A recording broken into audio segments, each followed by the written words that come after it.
bonus episode 12 today. Woohoo! And we've got the gang all here. We've got Lisa, Carlin, Kim Adams, Isis Young. Hey, ladies. What's up, guys? Not much. Megan Cafferty, you forgot to introduce yourself. I'll drop your name for you. Megan Cafferty, one of the best hosts around that we've got here. It's good to be back. Kim, we've missed you, too. Yes, I missed you guys last week, but we're back now. We are back together, and you guys have rightfully been missing episodes here and there because we've had some busy bees. Everyone has been busy on games, crushing it. Ice, you had one of your games from this weekend. You had a really awesome game. You're watching Ohio State, Iowa. Can you just talk about what that crowd was like there and what that game was like being on that one? Yeah, so honestly, my right ear is ringing. And I don't know whether it's from the Ohio State sellout crowd of 18,000 people or whether it's from Walsh Gymnasium at Seton Hall game yesterday, which Kim and I were there. And that game was so loud. I mean, that almost felt like a sellout crowd. But it was amazing, to see Ohio State, number 18, upset number 2 Iowa, to see Cody McMahon drop 33 points, like a career high for her. Caitlin Clark had 45. That was a season high for her. And to see just them in person, I think obviously women's basketball is just trending upwards. And so when you get to be a part of these moments, I just honestly was so thankful. I was like, I'm just happy I'm here. I'm happy I'm here. I'm happy I get to help tell the story. And I thought I met Lisa Butler for the first time. And I'm a huge fan of Coach Butler. I think she just is like the pioneer that I just had not met yet. And so it just was really cool to meet her, talk to her in person. But I mean, I don't know, sellout crowd. We had fans storming the court afterwards. Thankfully, everyone is okay after that. But that was a lot. And then I had the post-game interview with Cody McMahon, and we're almost in the middle of a mosh pit, and there's people chanting like MVP, MVP. And I'm just like, these are moments you literally live for. So it was just really cool to be on that national stage. And that was the first Big Ten women's basketball game on NBC. And so I hope that there are way more, but they delivered. The product on the floor gave us the best game we could have watched on a national scale. Part of history, Ice. That's really cool. I think. Yeah, thank you. Yeah, it was good. And I've gotten the chance to be a part of, I think I want to say 2 storming the field. So it was when I was doing football. The most fun, but also underrated, probably the hardest post-game interviews you have to do because you can easily lose who you need to talk to. And then also you have no space at all. Yes. I literally was standing like this as I was trying to make my way through to protect myself from getting hit and then find Cody in the middle of everyone. But yeah, it was unreal.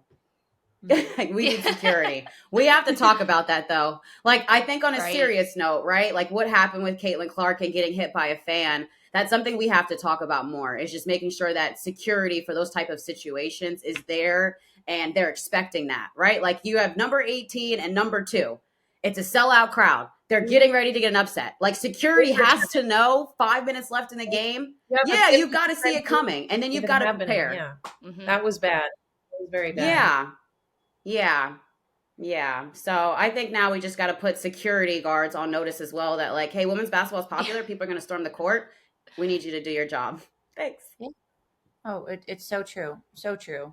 Speaking of doing jobs, you guys continued to work last night. So for everyone at home, normally we record on Monday nights, but we took a little break from our normal Monday night recording because Kim and Ice were on Seton Hall St. John's. That was on FS1. That's why all of the caffeine in that game, especially you need the coffee because that game went into overtime, ladies. Okay, Kim.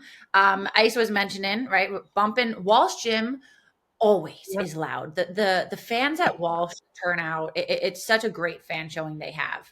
How was a little OT? How's our coffee feeling? Yeah, a little morning? tired from the back-to-back because I was at Butler as well on Sunday. You were there too. But it was wild game. Wild is how I would describe it. Agreed on the crowd. They had a lot of youth teams in the building.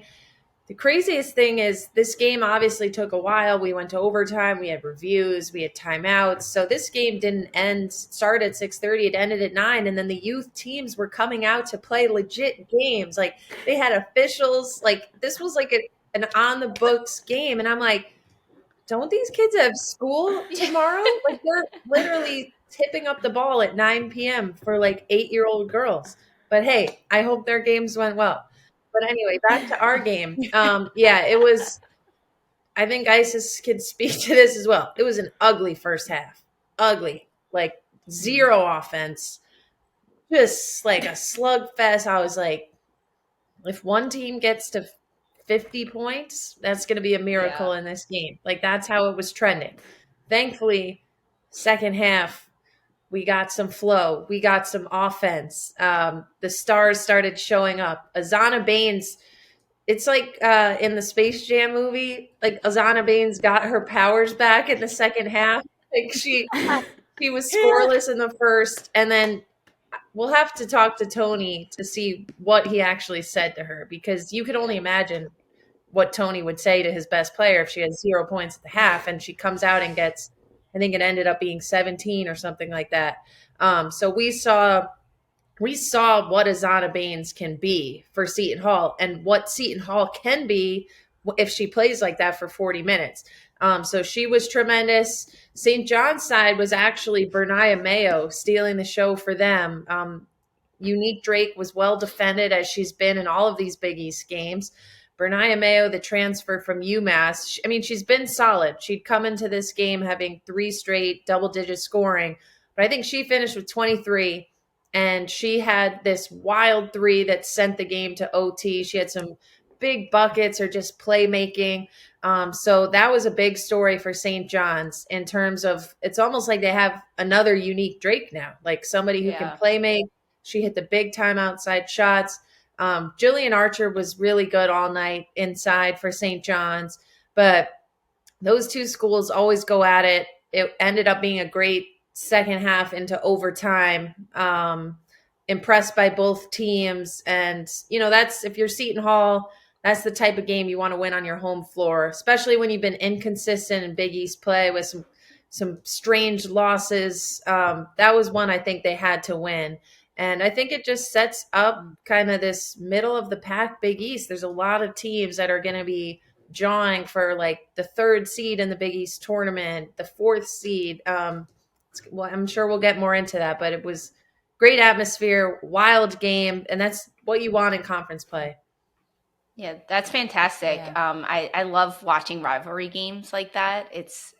I don't know, there's a different energy about it, and the fact that it does go to OT and they get to play, and ultimately with the fans there, as you can hear, you could hear it on the broadcast how loud it was there. Meghan, you alluded to this, but you were on the road too. You were doing the road trip with the Big East. Where were you? What were you doing? Tell us all about it.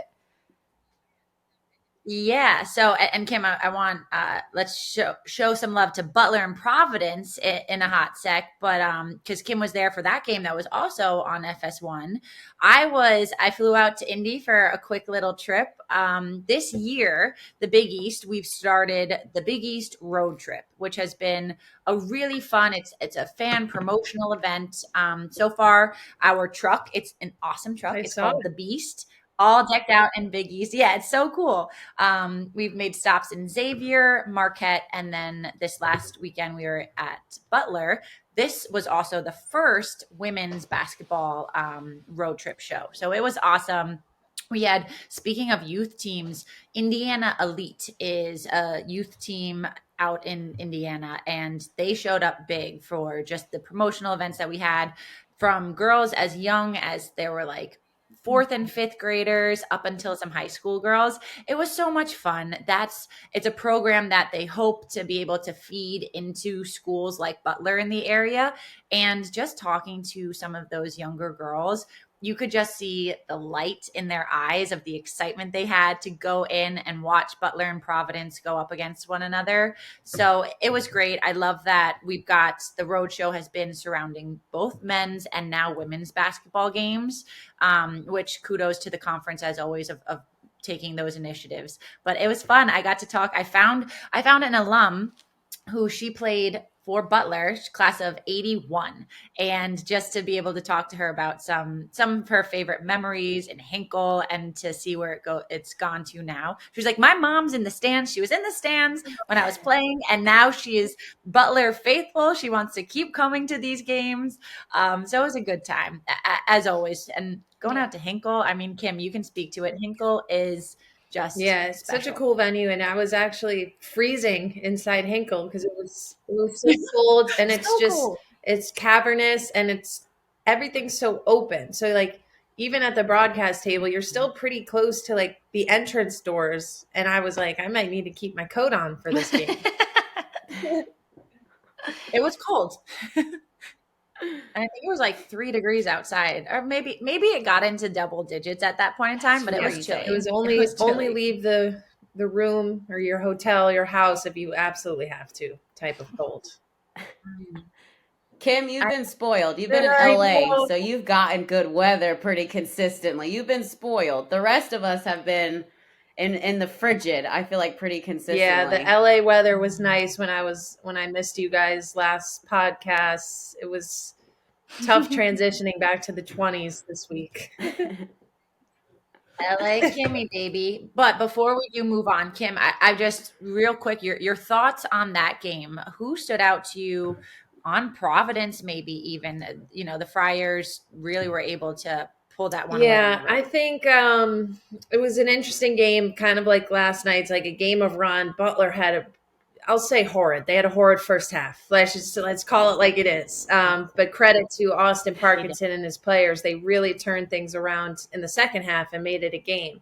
But I think just Olivia Olsen really stood out. There were times where she kind of got lost in the background a little bit. The game was getting tighter, and then I thought they really got it into her. She made her moves. I don't even know if Olivia Olsen knows like how good she can be. I know Erin Bath, when we've talked to her, like her eyes light up at the potential of Olivia Olsen. And there were several moments in that game where I was like, wow, Olivia Olsen can do some things that not a lot of centers can do. Like there were a couple moves where she's so mobile. It's like you're watching like a wing player, and she's a 6'3" center doing this like one dribble across the lane, really getting up, elevating. So Olivia Olsen, I think I said this on the broadcast. Like, I think we're just starting to see the type of player she can be. Like I saw like pro moments in that game from her. Really talented. Great to have Grace Afosa back. She missed 11 games. That was her 4th game back. Just really solid at the guard spot. Fantastic mid-range pull-up. So I'd say those two stood out to me. But again, credit to Butler, because it was looking bleak after that first 20 minutes. And they came out as a new team in the second. And that's another theme we're seeing with some of these teams, like the inconsistency within the game. Like, we need teams to put together 40 minutes. Mm-hmm. Yeah. No, to your point, it looked like a different, and credit to Butler. They made a little run for it in the second half there. And speaking of second halves, guys, we are almost basically to the second half of conference play. It's crazy. It's going by way too fast. I feel like it was just episode 1 of In the Bonus, and now here we are. Like, ooh, we're getting ready for Mohegan very soon. That's crazy. It's gonna be here before we know it. And I think when we look at it, right, we're just about at that midway point. We had some thoughts in the beginning of the season, and some of them they stay consistent. However, I do think we've had some surprises when you look at certain teams of how they're performing, and some of the players who have taken on a little bit more of a load this season than we expected. So I'm curious, I'll go to you first with this one of just simply some of your first half of the season thoughts of something that maybe a team, a player who has continued to hold true to your opinions, or maybe something that's, coming and surprising you that you weren't expecting. Yeah, I think to start, Ashlyn Shade, I want to give you virtual flowers. Maybe I'll give you my plant. Virtual flowers. Love it. Because you do not expect a freshman to hoop how she's been hooping and to have that level of maturity on the court. I thoroughly enjoy watching her play. I thoroughly enjoy watching UCONN continue to be resilient through adversity. We obviously didn't expect this level of adversity. We had all hoped, and I think we all, in terms of the women's basketball world, had hoped that they were going to be healthy this year. And so she's really impressed me. And I think she was a gift from the basketball gods to Gino and the team. I think with Villanova, man, 5-2 right now. I mean, we had thought like it was going to be Lucy, maybe Christina Dulce. And then like after that, we had no idea what they were going to look like. A credit to Denise Dillon for just getting this team to battle and play together. I think what makes them so dangerous right now is obviously the leading scorer in the Big East and Lucy Olsen. Her usage rate, her work rate, the way in which she's able to create her own shot is lethal, is dangerous. No one has been able to really figure it out and limit her.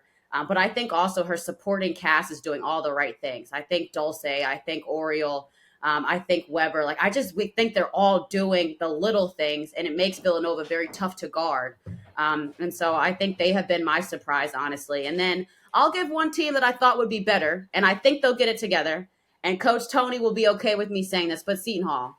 I did not expect Seton Hall at this point to be 4-4. And Kim talked about it, just the inconsistency. You know, they've had 8 newcomers. 6 of them have been transfers. The transfers have played. And so yesterday, in talking to him about, their game, and he was like, the chemistry is there from this team. But we've got to find consistency, whether it's scoring, whether it's defense, but like something needs to become consistent. And so I think as we're looking at the Big East and we're seeing like those 6, 7, 8 teams, honestly, like right in the middle, I just think Seton Hall, if they get consistent, they can get out of that pack and they can really start to like be in the top 4 and solidify themselves. But I think they thought they'd be playing better at this point. I thought they would be playing better at this point. And so I'm keeping my eye on them, and I think they have the pieces to do it, guys. I think they have all the pieces. I mean, they're one of the deepest teams in this league, but they're just finding a way to get consistent. And so I think those have been some of my good surprises. And then last one, I'll give a shout out to Erin Bath. They're 3-4 right now in the Big East, but I think with the way they've started and the way they've competed and the way that she's brought this team together, they look different than past teams in years in Providence have looked. They've got that fight and that resilience. And so I think that she's been a great addition to the league. And I just have enjoyed watching, their team compete. And I think they're another team that 3-4 right now, but man, I think they could knock off a couple of people and also, create some separation. I think they've got the pieces as well. Ice, when you mentioned Villanova and Lucy Olsen, I think that's just such a topic of conversation when you look at how they're playing. And Lucy is a player that a lot of us have interviewed, whether it's at Media Day or at games or talked to, and she just has such a love for the sport and love for the game that all she wants to do is play, almost like a kid on the court again. And this year has been different for her because there is so much pressure on her to score, because there's not a lot of consistent offense coming from the players around her, which has been something that Denise Dillon, head coach at Nova, has talked about, saying that Lucy is capable and she has the ability to do this.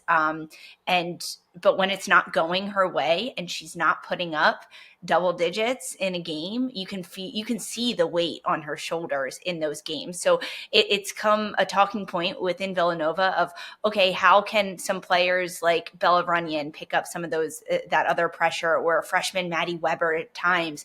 She's been one of those people that can provide a little bit of relief on the pressure that Lucy Olsen feels, just to have some other offensive presence around her. I think Zaniah Jones as well is another player that has changed a lot this year. She was handed the keys to run the point, and she has the awareness of what's necessary and how to get things done. But now is the time in the season, Megan, where we're going to start to see all those little pieces come together. Coaches talk about it all the time. In preseason, they notice things and they have mantras for teams to work on. But it takes a while for things to get going and for things to start clicking and for these players to feel confidence in their role that they've been given on a team. And now when you get into the end of January, the beginning of February, it's when, if those pieces have been, and the foundation is laid correctly, all the pieces start falling into place. And I think that's what we could start seeing at different schools and different teams, and Villanova, one of those, where all the pieces are going to start to fit together.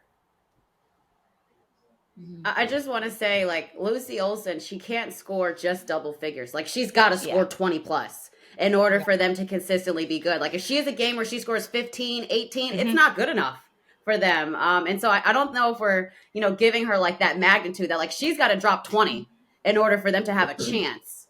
And I'm just so impressed with how she's been able to do it so consistently. Like, just she's averaging 23, and like, I mean, we've got some good teams that are defending right now in the Big East, and she's got no problem scoring on them.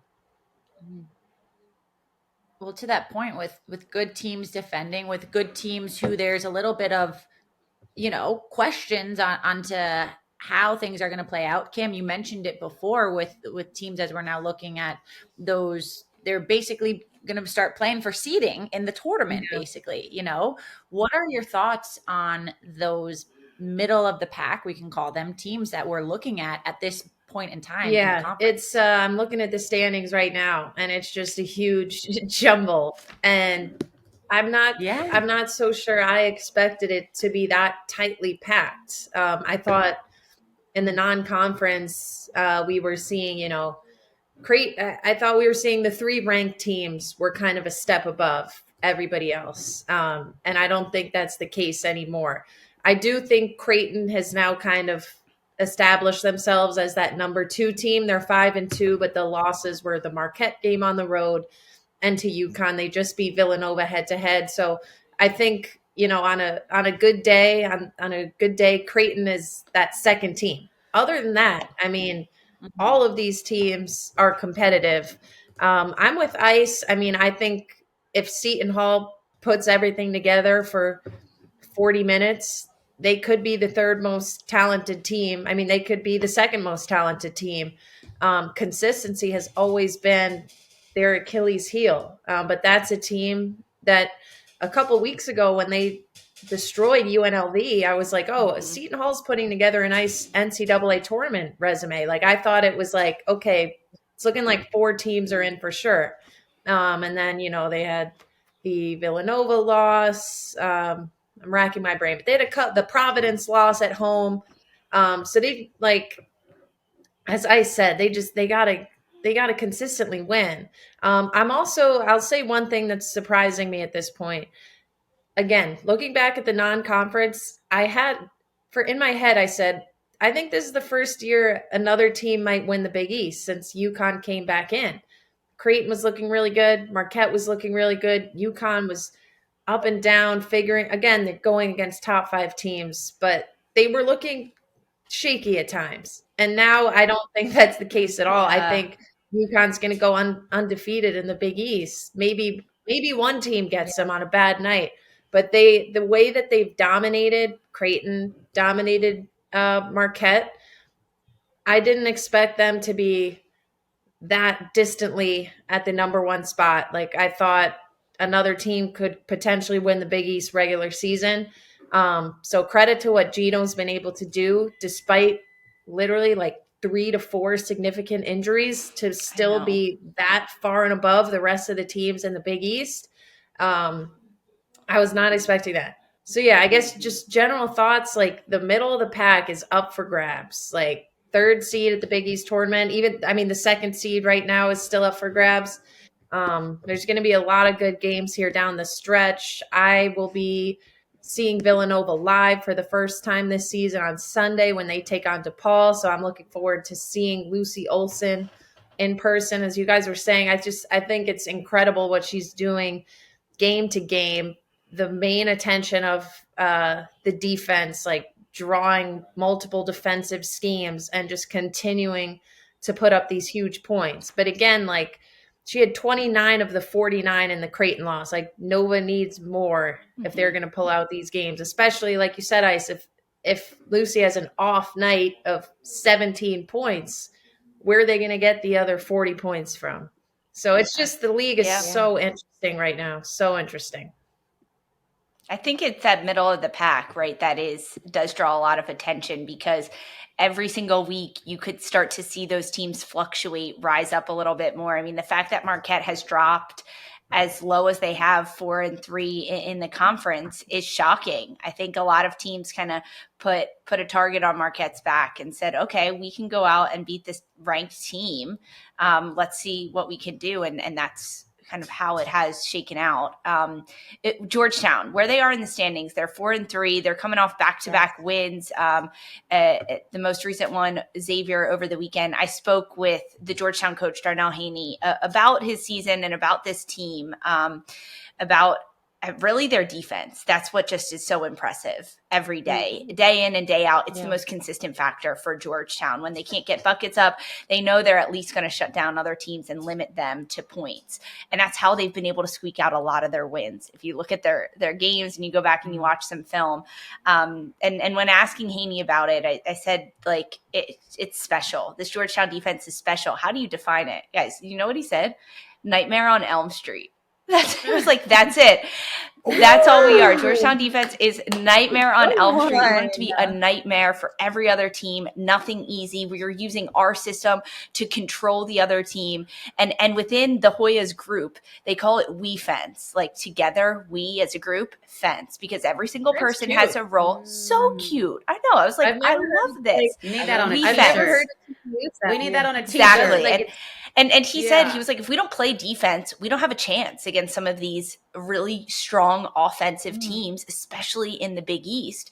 And we have to slow them down defensively. And if it's a niche that Georgetown can have, that their defense is going to be all over it, it only helps. Now, what also helps is having a player like Kelsey Ransom on their roster who just lives, breathes, sleeps defense. Exactly.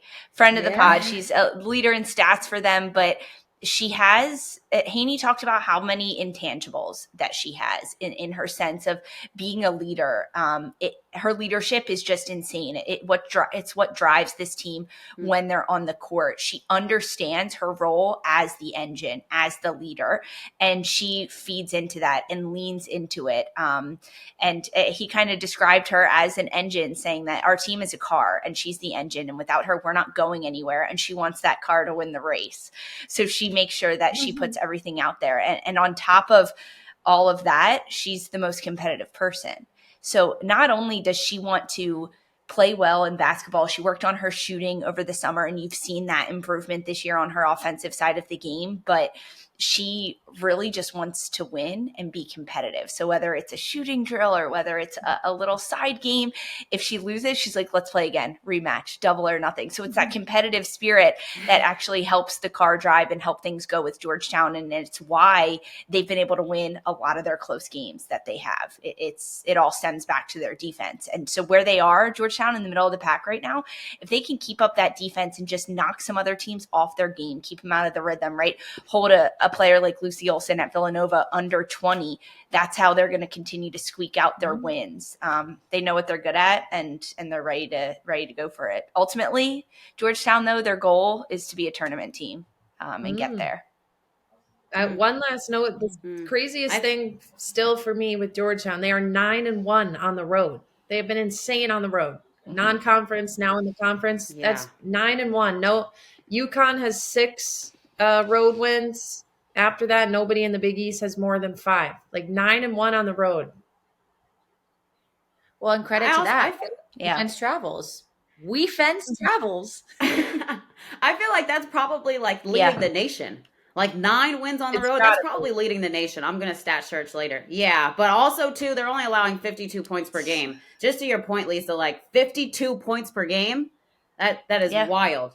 I've enjoyed watching them play. That's awesome. And I like Coach Haney. How was your conversation with him? Like, how was his energy? I feel like he's got that, like, moxie it was a great conversation. So we usually record our podcast Monday nights. We're recording Tuesday morning, as Meg mentioned at the top. So I had the pleasure to speak with Coach Haney late last night. It was 8:00 on the East Coast, where we both are, Georgetown and where I am. And we spoke for several minutes on the phone. It was really great.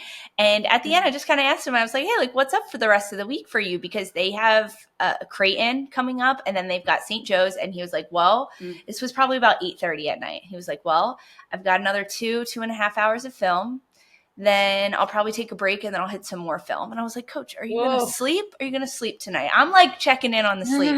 And he was like, yeah, last night was a late one. I was up all night doing film then, but not too bad tonight. Like he was telling me 2.5 hours of film right after we spoke. Then he was like, then I'm going to hit the gym because I was up late last night. I didn't hit it Monday morning. So he's hitting the gym in the middle of the night. I don't know, 10 o'clock at night. He's got one in his like complex. And then he'll hit a couple more hours of film. And I asked him, I was like, so what are we snacking on? Like, cookie dough? Do we have ice cream? Like, what is our film regimen? And he said, no, just an energy drink. I think it's called Bink. I had never heard of it, but Bink energy drink. That's it. And then hits the gym. So talk about dedication into the night film sessions with a workout in between. He's also really good on Twitter. We recently started following each other. He's got some funny tweets. He's very active on Twitter. I'll have to follow him. Give him a follow. We're plugging it. I think back to what John Rothstein says. We sleep in May. We don't have time to sleep right now. We got to win games right now. We'll sleep in May. Yeah. Listen, I was pumped. I just got like an Aura Ring, a fitness tracker.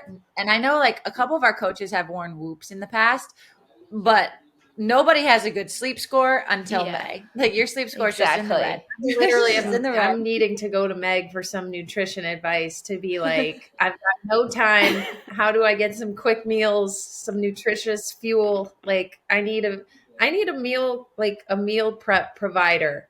If anyone's in the Westchester area, let me know. I will give you some business.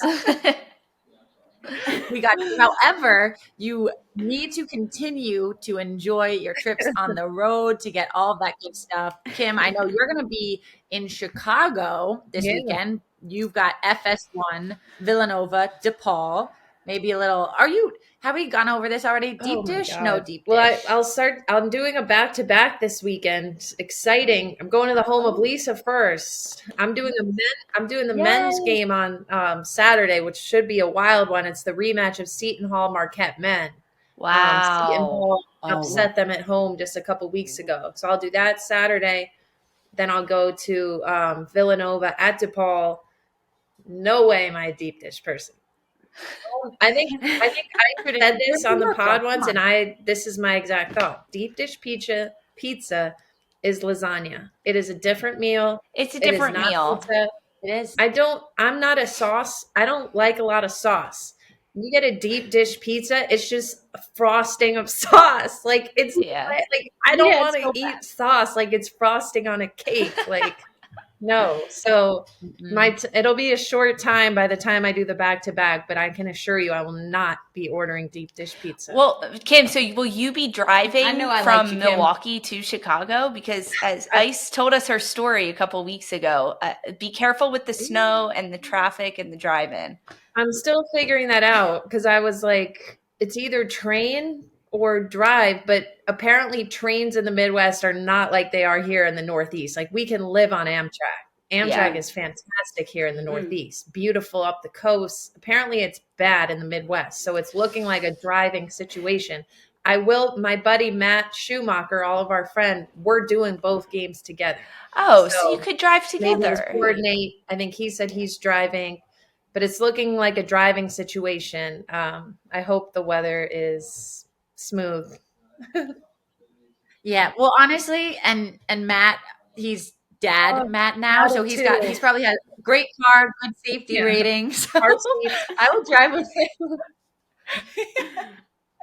But that's Kim, fun, good stuff. And your women's game, DePaul and Villanova, will be on FS1 Sunday afternoon. And Ice, you'll also have a CBS SN game for Big East Women's Hoops. You've got Creighton and Seton Hall. Always a spicy one. Yeah. Back to the frigid I go, out in Omaha. I'm excited. I think because I just saw Seton Hall, I feel like I just feel so comfortable talking about where they can grow and the areas in which they can really become consistent and get better. And then it's always fun when you can watch Creighton because you know it's going to be good basketball. You know they're going to score the ball at a high clip. You know you're going to see some things. I think Jim Flannery just does a great job of keeping all of his players so engaged and just playing well together. And so I'm expecting a good basketball game. I think for Seton Hall, you hope the defense travels. That's what they're going to need in order to win. Defense is going to have to travel. And so, we'll see. We'll see. All right, ladies. Well, safe travels. Lisa, what do you got going on? No. Anything fun? Staying inside. Watching the games, staying inside. That's about it. Enjoying the warmth of my home and not being outside or having to travel because I've also been on that boat a lot of weeks. It's not my busy season right now. So safe travels to everyone that's on the road. Kim, Ice, stay safe out there in the cold and the wind. Yeah. Thank you. Lisa, I think we're going to start. I want to start getting some NWSL updates from you. We got to like bridge this gap between the soccer and basketball girlies. If y'all don't know, Lisa is like all up and through the NWSL and represents women's soccer so fantastic. I did. I just did the draft. So I've traveled for that. I was in LA for a couple days for the NWSL draft last week or 2 weeks ago. I don't even know. Time flies. But yeah, we're in the off season for soccer right now, for soccer in the States with MLS and NWSL and college soccer even. So I am home and I'm enjoying it. My suitcase is actually in the closet. That never happens. That's so nice. I know. I know how you guys feel. It's open. Your toiletries are just there in the bedroom. Yeah, I get it. I literally just said to someone the other day, like, I just need an extra closet where I can keep my suitcase open, half filled. Like, it's just, it's right there right now. I actually wanted to make a new rule and I didn't get to follow it this time. But my new rule that I'm trying is when I get back from a trip, the next morning I have to unpack and put away the suitcase, at least or leaving what's going to go a couple days later. But I've just been leaving it in the entranceway and it's just it looks messy. It's a tough cycle to break. Apartment, so you walk in and you see it. So my new rule is the next morning, it's maybe the first thing I do is unpack it and put away the suitcase. Yeah, that's a good rule. Pour yourself a cup of coffee and then start putting things away. Even if they're only away for a few days because you take them back out, it helps. Well, watch out. You're going to give you credit. I'll be, hey, where's that suitcase at right now?